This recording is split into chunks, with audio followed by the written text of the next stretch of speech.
গত 25 ফেব্রুয়ারি 2009 সালের তারিখে সংঘটিত পৃথিবীর ইতিহাসের জঘন্যতম বর্বরচিত হত্যাকাণ্ড এবং অমানবিক নির্যাতনের একজন ভিকটিম এবং সার্ভাইভার। স্যার, আমরা যারা ভিকটিম, বিশেষ করে আমি যেদিন সকাল 8:40 থেকে শুরু করে পরের দিন 26 তারিখ গোটা সময়টাই সেখানে নির্যাতিত হয়েছি। শুধু আমি নাই, আমার পরিবার, আমার 2টি ছোট বাচ্চা মেয়ে যারা 1.5 বছর এবং 5 বছর, এরকম অন্যান্য ফ্যামিলির বাচ্চা ভাবিরাও নির্যাতিত হয়েছে। সেদিন আমরা মৃত্যুকে খুব কাছ থেকে দেখেছি, খুবই কাছে থেকে। আমাকে যেদিন প্রথম সেই 9টার আগে গলা টিপে 10-12 জন ঝাঁপিয়ে পড়ল এবং আমাকে চরমভাবে নির্যাতিত করে রক্তাক্ত করলো এবং আমাকে গলা টিপে তারা হত্যা করছিল, সেই মৃত্যুর কাছ থেকে আমরা ফিরে এসেছি। তখন সেই জন্য বলছি, আমরা যারা শহীদ পরিবার এবং যারা ভিকটিম, তাদের ফিলিংস, একজন বলে গেছে যে আমাদের ফিলিংস নিয়ে যেন কেউ ইয়া না করে। আমি সেটাই অনুরোধ জানাবো। আমাদের ফিলিংস আসলে আমরা বুঝাতে পারবো না, ভাষা দিয়ে বুঝাতে পারবো না আমরা কি পরিস্থিতির মধ্যে দিয়ে গিয়েছি। আমরা সেদিন দেখেছি যে সৈনিকদের, আমি তদন্ত কমিশনের স্বার্থে বলেছি, যে অপরাধগুলো সেদিন সংগঠিত হয়েছিল সেদিন দেখেছি।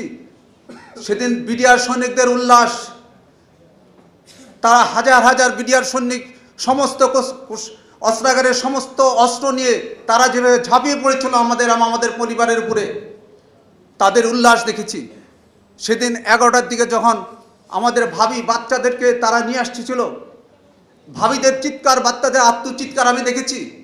আমার মনে হয় না পৃথিবীর ইতিহাসে এত জঘন্যতম ঘটনা ঘটে নাই। যেই অমানবিক নির্যাতন তারা করেছিল সেদিন আমাদের উপরে,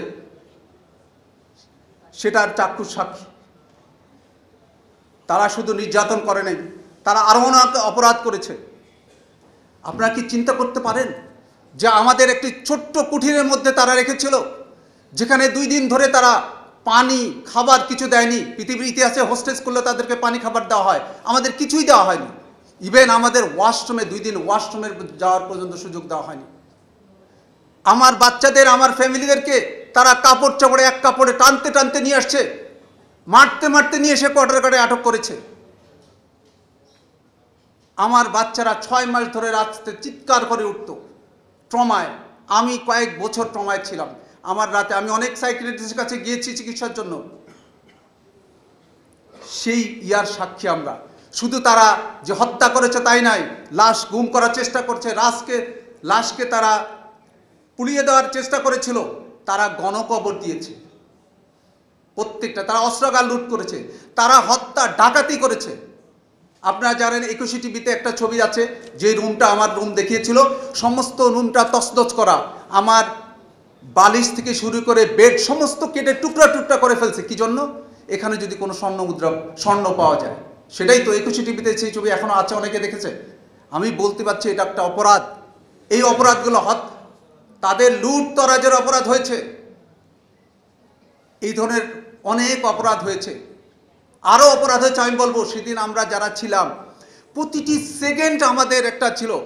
আমাকে সেই ইতিহাসে আমি যাব না, আমাকে কয়েকবার টিকার দিয়ে ব্রাশ ফার করে মেরে দিচ্ছে, আবার মুহূর্তের মধ্যে আল্লাহ আমাকে বাঁচিয়েছে। অনেক ইতিহাস, সেই ইতিহাসে আমি যাব না। কিন্তু আমরা যারা সার্ভাইভার ছিলাম সেদিন, প্রতিটি সেকেন্ড আমরা কাউন্ট করেছি।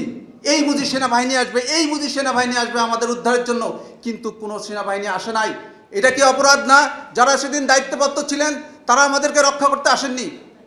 আমাদের ভাবিদের উপর, বাচ্চাদের উপর, সমস্তর উপর নির্যাতন হয়েছে, কেউ আসেনি। আমি মনে করি এটাও একটা অপরাধ।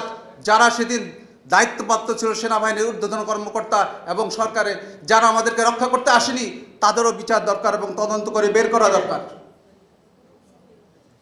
এদের পিছনে যারা মাস্টার মাইন্ড আছে তাদেরও বের করতে হবে। আর যে বিডিআর সৈনিক, অনেক কথা এসছে, সাকিব একটা কথা বলে গেছেন যে ইয়ার ভাবে, আমরা বিডিআরের আগে থেকে ছিলাম এবং তদন্তের সঙ্গে জড়িত ছিলাম। পরবর্তীতে আমরা যেটা দেখেছি, এক সৈয়দ নুরুল ইসলাম ছাড়া কোনো বিডিআর সৈনিকের বিদ্রোহের, এই হত্যাযজ্ঞের বিরুদ্ধে দাঁড়াতে শুনি নাই।